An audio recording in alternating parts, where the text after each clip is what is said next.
Amen.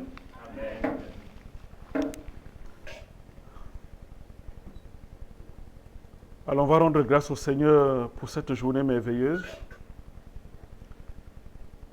On a passé une très belle semaine.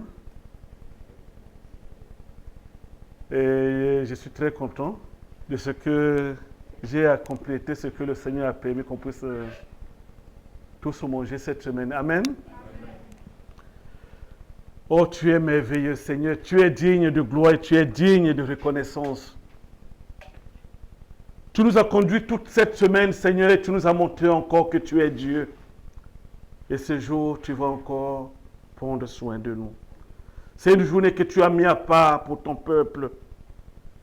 Merci, Seigneur, pour ta grâce et merci pour ta miséricorde. Ô Éternel, à cet instant, je m'aimerais te prier, ô mon Dieu, que tu détruises à jamais, Seigneur, ce qui est à moi.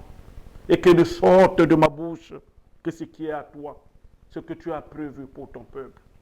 Au nom de Jésus-Christ. Amen. Amen.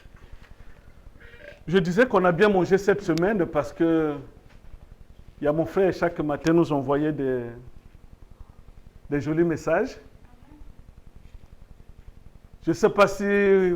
Bon, c'est vrai que tout le monde n'était pas là, ils n'ont pas eu cette grâce de recevoir ces jolis messages chaque matin.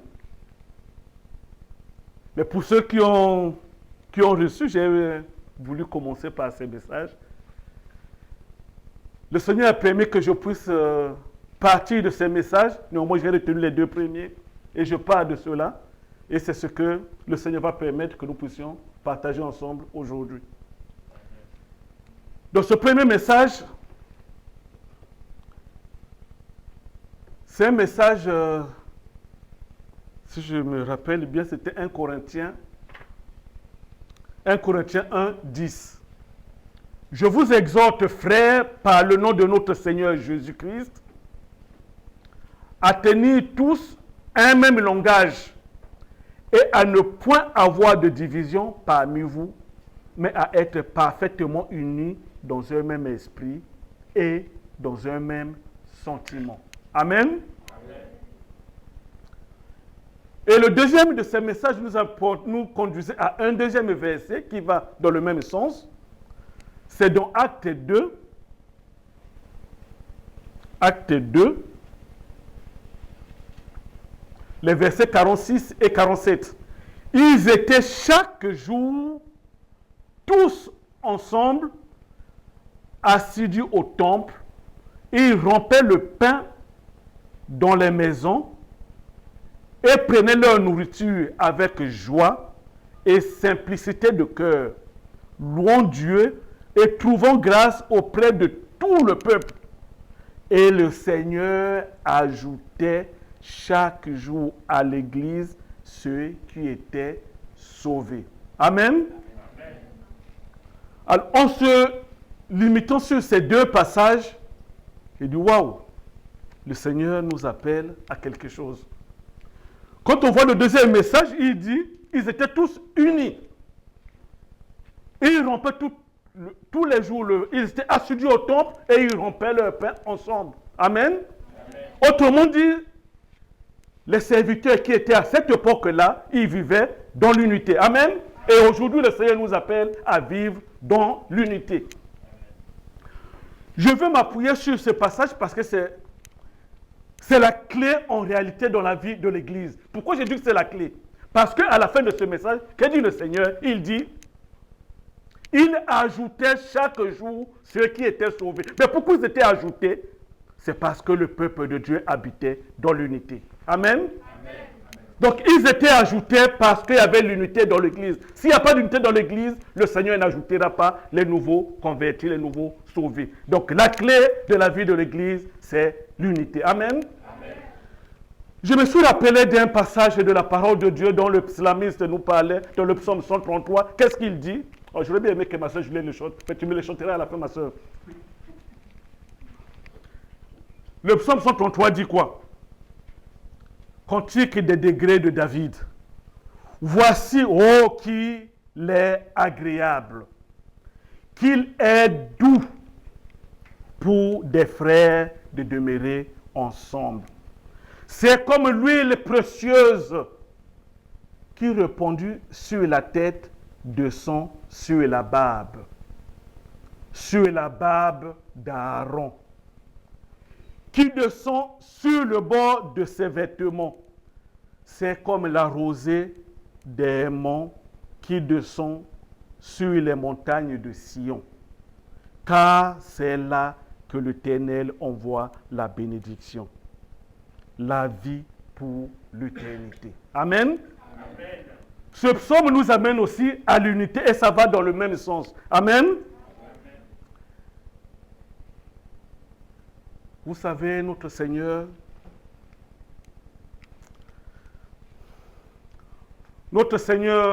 si on se souvient bien avant son enlèvement, a enseigné et a voulu nous amener à l'unité. Et pourquoi il a voulu nous amener à l'unité? Parce que c'est la clé de la vie. Amen. Il nous a appelés à l'amour. J'aimerais qu'on le lise ensemble, ce passage du Seigneur qui nous appelle à l'amour. J'aurais bien aimé lire tout le chapitre, mais il est tellement grand que je ne peux pas lire tout le chapitre. Je veux qu'on prenne ensemble Jean 13. Ah, j'aurais bien aimé ça, je n'avais pas pensé avant, mais ce n'est pas grave. Parce que mon frère, lui, il lit vite, j'aurais bien aimé le désigner, mais bon, ce n'est pas grave. Jean 13, le verset 34 et 35. Que dit le Seigneur? Et 35. Il dit, je vous donne un commandement nouveau. Aimez-vous les uns les autres, comme je vous ai aimé. Comme je vous ai aimé, aimez-vous les uns les autres. À ceci, tous connaîtront que vous êtes mes disciples, si vous avez de l'amour les uns pour les autres. Amen.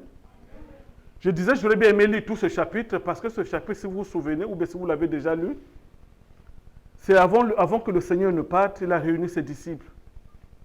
Si on prend au début, on va voir l'histoire commence au début. C'est lors de la célébration de la Pâque. Donc avant la fête, il fait asseoir ses disciples. Vous savez, à l'époque, aujourd'hui, on a des belles chaussures. Mais à l'époque, les gens marchaient nu-pieds, donc les pieds étaient vraiment sales. Et que fait le Seigneur? Il fait asseoir ses disciples. Et qu'est-ce qu'il fait? Il ceignit un habit autour de sa ceinture et il se met à laver les pieds des disciples. Et il donne là un enseignement en lavant les pieds des disciples. Et on va voir à la fin ce Pierre qui dit que nous ne veut pas qu'on lave seulement les pieds, mais il voulait qu'on lave tout. Mais le Seigneur qui dit que c'est quelqu'un qui est saint, si on a lavé les pieds, il est saint. Amen. Donc là, c'est un enseignement que le Seigneur nous donne, parce que, imagine aujourd'hui, par exemple, tu n'as pas de chaussures, tu sors, tu vas dans la rue, et je parie que quand on va voir tes pieds, ça va être vraiment sale. Et le Seigneur, lui, il a lavé les pieds de ces hommes-là qui avaient des pieds sales. Amen. C'est un enseignement que le Seigneur nous donne dans ce passage. Et pour continuer toujours dans le même sens, il y a un passage que j'aimerais en fait centrer mon message, s'articulant toujours autour de l'amour et de l'unité. J'aimerais qu'on puisse se voir ensemble. Le passage, l'enseignement que le Seigneur nous donne toujours dans le même sens, dans Luc 10. C'est une parabole qui est connue de tous, mais j'aimerais repartir dessus.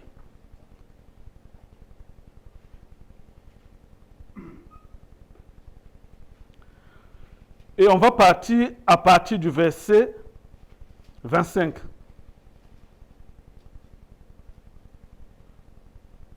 C'est la parabole du bon samaritain. Là, ça nous conduit encore vers l'amour. Amen. Alors, il y a eu un docteur de la loi, je prends la lecture à partir du verset 25. Un docteur de la loi se leva et dit à Jésus pour le prouver, « Maître, que dois-je faire pour hériter la vie éternelle ?» Jésus lui dit, « Qu'est-il écrit dans la loi? De la loi, qui lis-tu? » Jésus répondit, tu aimeras le Seigneur ton Dieu de tout ton cœur, de toute ton âme, de toute ta force, de toute ta pensée, et ton prochain comme toi-même. Amen. Avant de continuer la lecture, vous voyez le Seigneur, lui, il repousse. S'il s'arrêtait là, le problème était classé. Mais j'aimerais quand même insister sur le passage de ce que le Seigneur dit. Tu aimeras ton prochain comme toi-même. Autrement dit, si tu aimeras ton prochain comme toi-même, autrement dit, il faut que tu t'aimes et que tu aimes ton prochain comme tu t'aimes. Si tu ne t'aimes pas, tu ne peux pas aimer ton prochain. Donc, il faut déjà commencer par l'amour de soi et l'amour du prochain. Amen. Ça veut dire que si tu aimes ton prochain comme toi-même, il ne peut pas avoir de différence. Vous êtes tous là. Amen. Au même niveau. Amen. Sinon, tu ne peux pas dire que tu l'aimes. Amen. Amen. Donc, je continue la lecture. Tu as bien répondu, lui dit Jésus. Fais cela et tu vivras. C'est-à-dire que si tu pratiques cet amour-là, c'est là où tu peux vivre. Mais si tu ne la pratiques pas, il n'y a pas de vie. Amen. Donc la vie est résumée autour de l'amour. Mais lui, voulant se justifier parce qu'il a vu qu'il était accusé par la parole du Seigneur,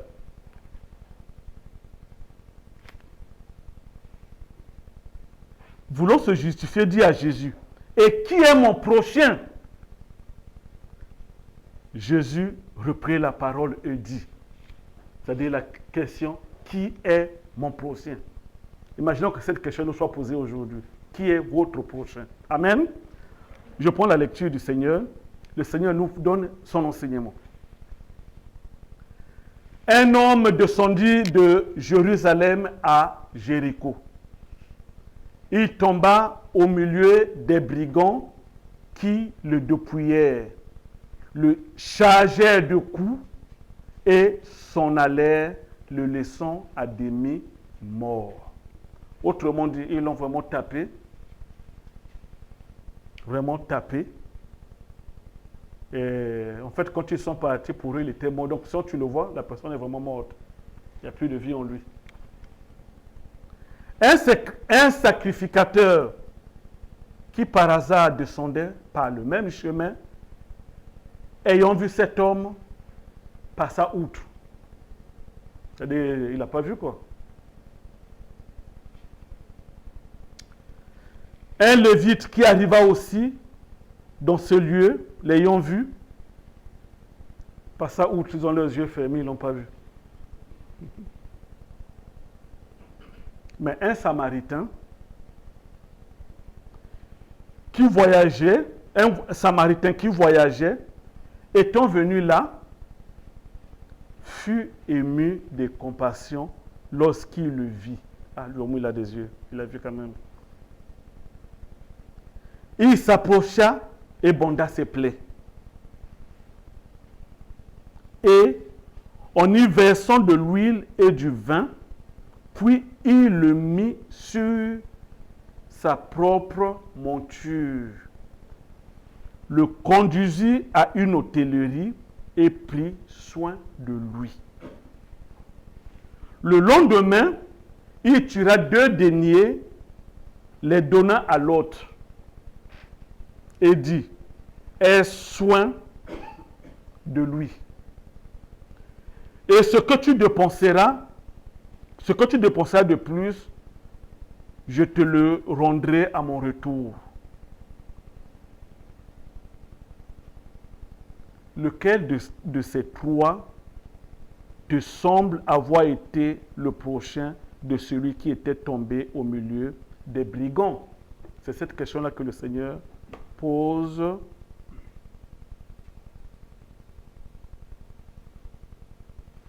au docteur de la loi. Amen. Lequel de ces 3 a été ton prochain? Amen. Et cette question peut aussi nous être posée. Qui est notre prochain de ces 3? Amen.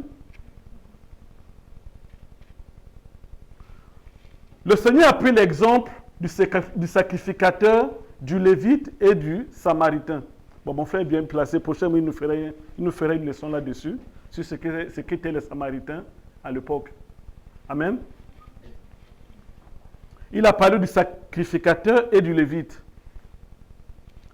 Les sacrificateurs et les lévites, c'était la haute classe de l'époque, quoi. Les serviteurs de Dieu. Donc, si on ramène à notre vie d'aujourd'hui, si on pouvait le faire, même si c'est pas possible de transposer, ça devait être les pasteurs, les anciens, c'est-à-dire la haute élite de l'Église. Même si c'est vraiment pas la même chose, parce que chez nous, c'est un peu différent. Et ces hommes, quand tu prends... Tout à l'heure, quand je lisais, tu vois, c'était des hommes qui étaient consacrés. Et selon leur loi, ils ne pouvaient pas regarder ou toucher un mort, sinon ils étaient souillés. Et cela les interdit en fait de voir la personne qui était morte, d'où ils ont tourné leur tête qu'ils n'ont pas vu, de peur de se souiller. Amen. Le Samaritain, c'est la basse classe, quoi, l'étranger. Je vais prendre une image chez nous en Afrique. Je suis originaire d'Afrique. En Afrique, il y a ce qu'on appelle les autochtones. C'est des gens qu'ils ont pris par décret. Je ne sais pas comment ils ont fait pour arriver là, à ce genre de loi. C'est des personnes qu'on ne peut pas les approcher. C'est la basse classe. Et tu ne peux pas épouser une fille de ce groupe-là ou un mari de ce groupe-là. Tu ne peux même pas manger avec la même assiette ou même manger leur nourriture. Donc, ils sont rejetés. Mais les Samaritains, on peut les classer comme ces gens-là. C'est-à-dire la basse classe, quoi. Mais c'est lui qui va voir ce monsieur à demi-mort par terre. Ému de compassion, il s'approche. Il dit, oh, qu'est-ce qu'on a pu bien te faire? Il le prend, il bande ses plaies, il le soulève, il met sur sa monture, et le voilà, il l'amène à l'hôtel, chez un autre, pour le berger. Amen. Il prend son argent personnel pour payer l'autre et lui dit, en plus, prends soin de lui. Mais si tu dépenses en plus de ce que je t'ai donné, c'est-à-dire que ça coûte plus cher que l'argent que je te donne, c'est pas grave. Paye. Mais à mon retour, je vais te compléter. Amen. Voilà cette personne qui en réalité n'a pas de valeur, va faire cela. Et à la question, c'est qui? Non, il répond, lequel de ces trois te semble avoir été le prochain de celui qui était tombé au milieu des brigands? Et le juif, le lévite, non, le docteur de la loi répond, c'est celui qui a exercé la miséricorde envers lui, répondit le docteur de la loi. Et Jésus lui dit, va, et toi, fais de même. Amen. Va, et toi, fais de même. Cette parole de Jésus, c'est un enseignement qui nous concerne tous. Jésus nous appelle à la miséricorde. Jésus nous appelle à prendre soin de notre prochain. On voit dans cet exemple, le Samaritain, c'est la personne qui n'a pas droit de citer au milieu de nous. Ou non, mais vraiment à cette époque-là, dans ce lieu-là, c'était la basse classe. Mais Jésus prend l'exemple de ce Samaritain. Autrement dit, en d'autres langages, si on prend le langage d'aujourd'hui, en fait, notre prochain, ce n'est pas forcément celui qui a la même couleur que nous. Ce n'est pas forcément celui qui se trouve avec nous le samedi pour prier. Ça peut être aussi celui qui est dans la rue. Ça peut être aussi celui que, pour nous, il n'a rien de commun avec nous. C'est celui-là que Jésus appelle notre prochain. Au néanmoins, il amène le docteur à comprendre que le prochain, ce n'est pas forcément celui-là que tu penses. Parce que quand on comprend bien au début du test, le Samaritain s'attendait à une réponse facile qui devait en fait le conforter dans... Non, je dis le Samaritain, le docteur, qui devait l'amener à comprendre sa doctrine. Mais là, Jésus a voulu le faire comprendre que ce n'est pas ça. c'est toute autre chose. Et ça s'adresse à nous. Tu vois, dans ce récit du Samaritain, Jésus nous appelle à l'amour. Jésus nous appelle à la tolérance. Jésus c'est-à-dire à considérer notre prochain. Et d'ailleurs, il appelle au début du test, la question c'était, que faut-il faire si on reprend bien la question du départ?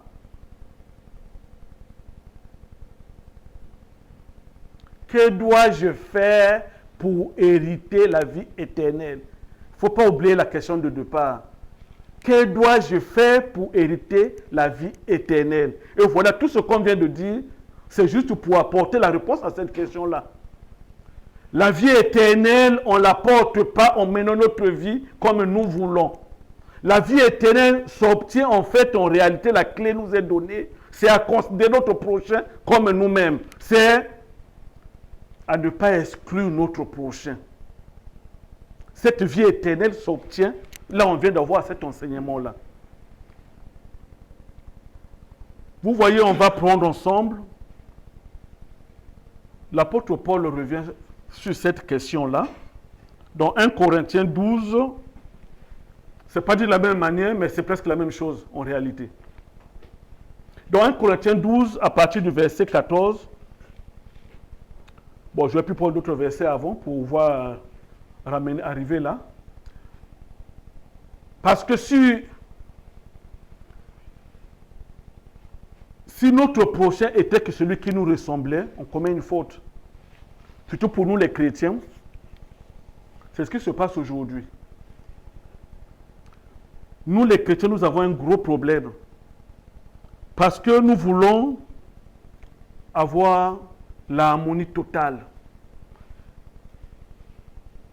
C'est-à-dire que tous doivent être comme moi, en quelque sorte. Je suis comme ça, il faut que les autres soient comme moi. Mais le Seigneur nous dit ici, à partir du verset 14, « Ainsi le corps de Christ n'est pas un seul membre, mais il est formé de plusieurs membres. Si le pied disait, parce que je ne suis pas une main, je ne suis pas du corps, ne serait-il pas du corps pour cela? Et si l'oreille disait, parce que je ne suis pas un œil, je ne suis pas du corps pour cela, si tout le corps était œil, où serait l'ouïe? S'ils étaient tous ouïes, où serait l'odorat? Maintenant, Dieu a placé chacun des membres dans le corps comme il a voulu. Si tous étaient un seul membre, où serait le corps? Maintenant donc, il y a plusieurs membres et un seul corps. Et ce corps, c'est le corps de Christ. Amen.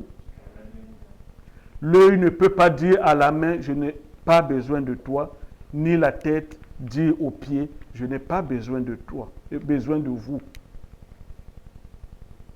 Mais bien plutôt, les membres du corps qui paraissent être les plus faibles sont nécessaires. Et ceux qui nous estimons être les moins honorables du corps, nous les entourons d'un plus grand honneur. Ainsi, nos membres les moins honnêtes reçoivent le plus d'honneur.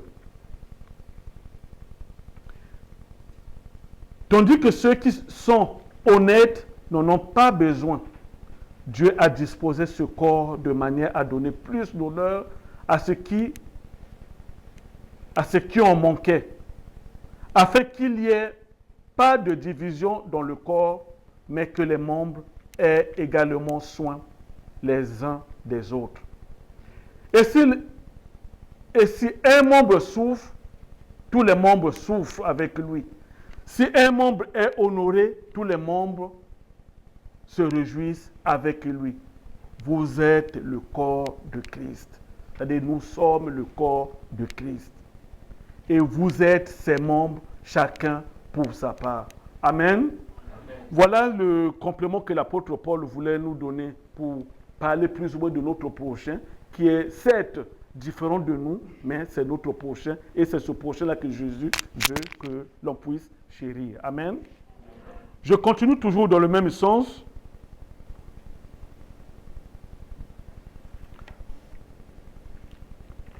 Toujours en repartant sur le bon samaritain. On a vu que le bon samaritain, il a pris soin de l'étranger. Amen. On a vu que le bon samaritain a pratiqué l'hospitalité. Dans le sens qu'il a soulevé jusqu'à l'amener chez l'autre. Amen. Il a été miséricordieux envers celui-là. Amen.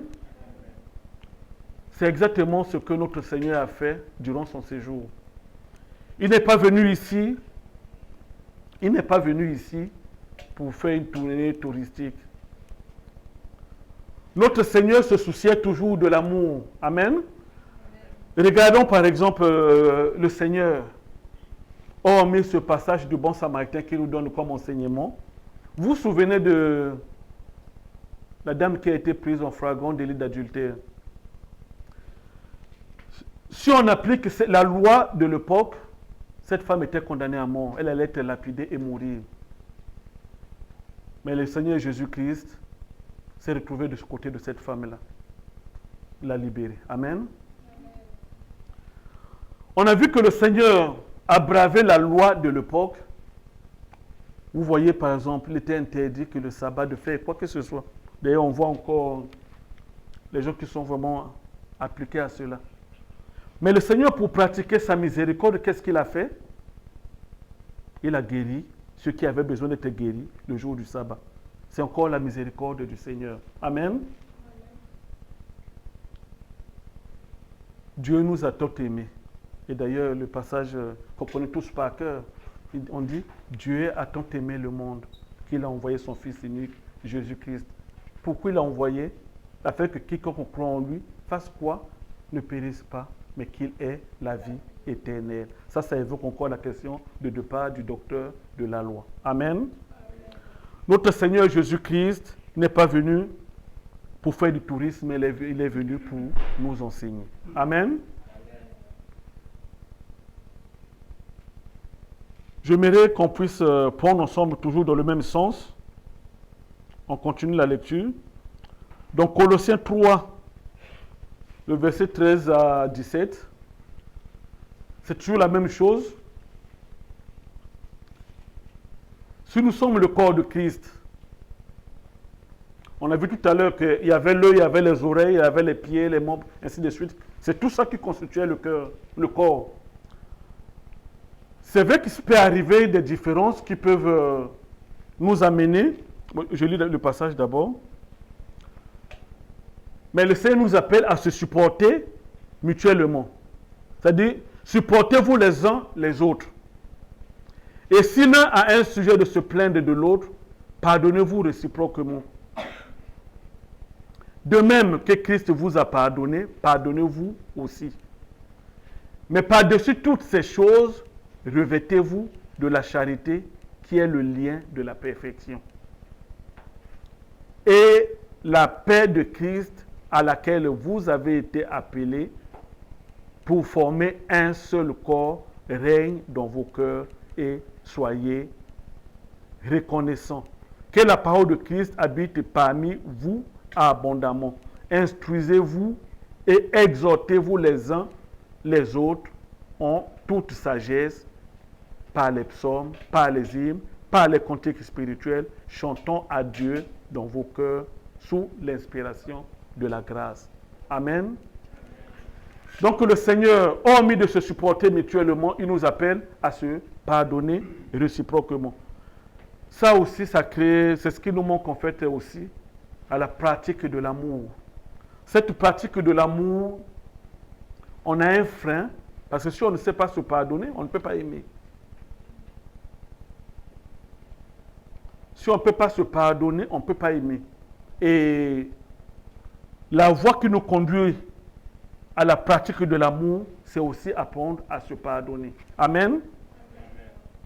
Dans la pratique de l'amour, il y a quelque chose qui est un passage merveilleux, qu'on connaît tous par cœur. En fait, tu peux me lire parce qu'il est long. C'est 1 Corinthiens 13.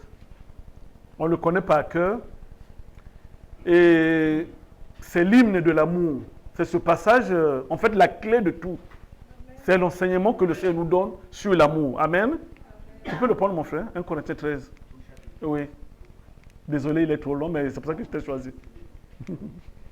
Quand je parlerai les langues des hommes et des anges, si je n'ai pas l'amour, je suis un airain qui résonne ou une cymbale qui retentit.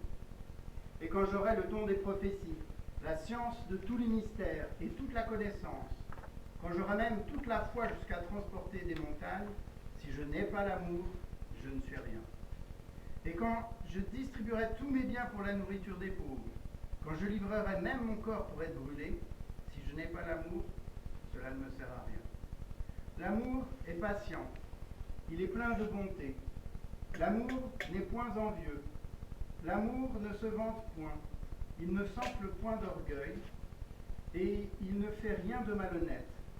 Il ne cherche point son intérêt, il ne s'irrite point, il ne soupçonne point le mal, il ne se réjouit point de l'injustice, mais il se réjouit de la vérité.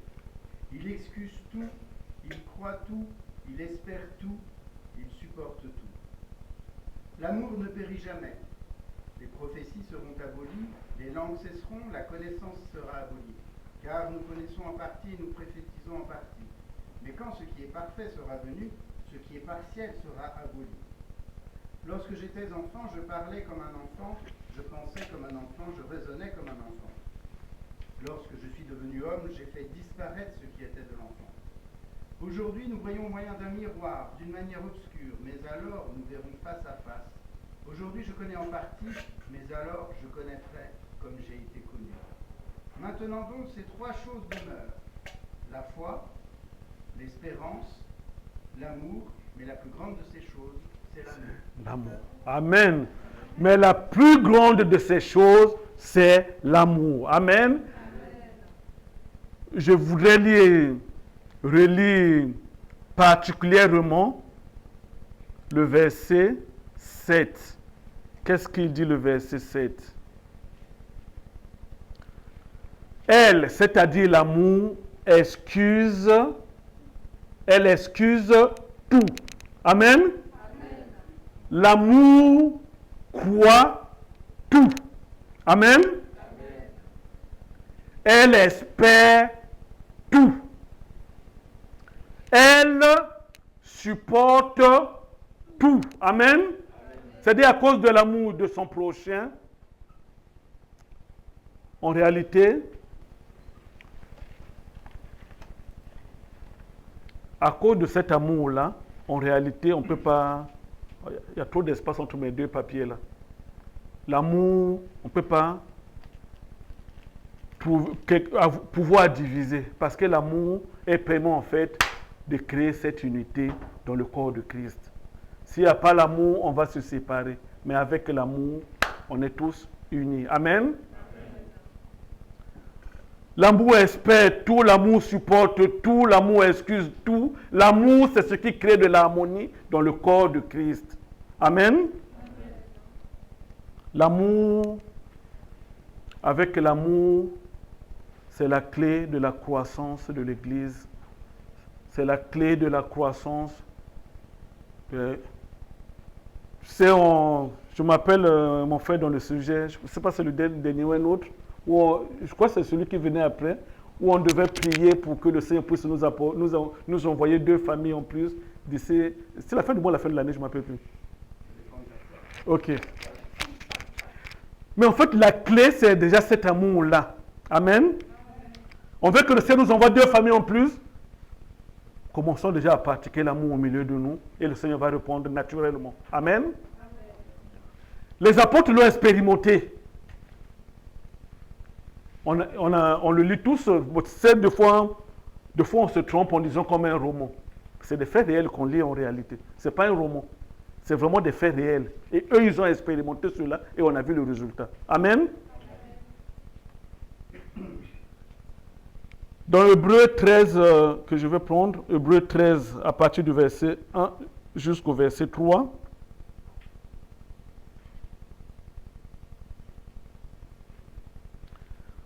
qui persévéraient dans l'amour fraternel. N'oubliez pas l'hospitalité, car en l'exerçant, quelques-uns ont logé des anges sans le savoir. Souvenez-vous des prisonniers comme si vous étiez aussi prisonniers. De ceux qui sont maltraités comme étant aussi vous-même dans un corps. Amen. C'est-à-dire, autrement dit, prenez les douleurs des autres comme étant les vôtres. Prenez les problèmes de votre prochain comme étant les vôtres. Vous voyez, le Seigneur a fait cette... Aimez votre prochain comme vous-même. Mais pouvoir, en fait, dans aimer votre prochain comme vous-même, ça ramène à ceci. Votre prochain souffre, souffrez avec lui. Prenez sa souffrance comme étant votre souffrance. Amen. Amen. C'est la clé que le Seigneur nous a donnée dès le départ. Amen. Amen. Et pour terminer, j'aimerais prendre donc Hébreux 10, le verset 24. Veillons les uns sur les autres pour nous exciter à la charité et aux bonnes œuvres. Amen. Amen. Veillons les uns sur les autres pour nous exciter à de bonnes œuvres. Amen. Prions le Seigneur pour qu'il nous remplisse encore de son amour. Que l'unité, que nous puissions réellement constituer ce corps de Christ, demeurer vraiment dans l'unité de sorte que nous puissions récolter les fruits que le Seigneur a mis à part pour nous. Et le premier fruit qui va être visible, le résultat de cet amour, c'est les âmes que Christ va nous envoyer en plus. Amen. Amen. Que le Seigneur nous aide et nous permette de pratiquer cet amour. Amen.